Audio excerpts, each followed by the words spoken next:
Let's start with Fidelity. So they've added the ability to allocate to Bitcoin in their 401k. What's your take?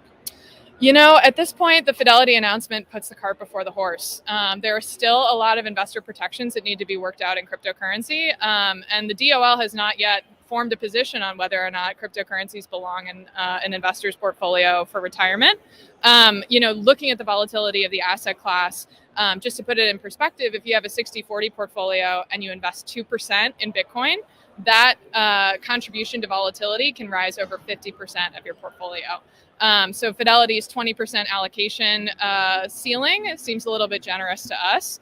We'd probably put it at 0.